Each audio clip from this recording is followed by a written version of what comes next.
লতির সাথে চিংড়ি মাছ কিন্তু যোগ হলে কিন্তু বেশ ভালো হয় একটা পদ। কচুর লতিগুলো ভালো করে ছাড়িয়ে লবণ হলুদ দিয়ে একটু জলে ভাপিয়ে নিয়েছি, যেহেতু এগুলো বনে জঙ্গলে হয়ে থাকে সেই জন্য একটু ভাপ দিয়ে নেওয়াই ভালো।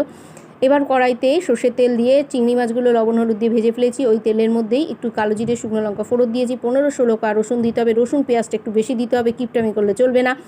এবং 1.5খানা সাইজের কুচনো পেঁয়াজ দিয়ে ভালো করে ভেজে নিতে হবে। তারপরে আমি দিয়ে দিই 6-7টা কাঁচা লঙ্কা, কারণ কচুর মধ্যে একটু ঝাল হলেই ভালো লাগে। তারপরে লবণ হলুদ দিয়ে একটু নাড়াচাড়া করেই দিয়ে দেবো সেদ্ধ করে রাখা লতিগুলো কিন্তু সেদ্ধ করবেন বন্ধুরা, যেন বেশি গলে না যায়।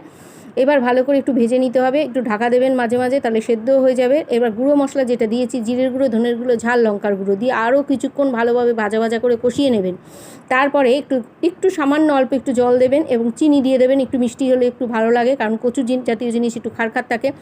নামাবার সময় ভাজা চিংড়ি মাছ এবং একটু লেবুর রস দিয়ে দেবেন, বেশ খেতে ভালো লাগবে। রেসিপিটা কেমন লাগলো বন্ধুরা প্লিজ একটু লাইক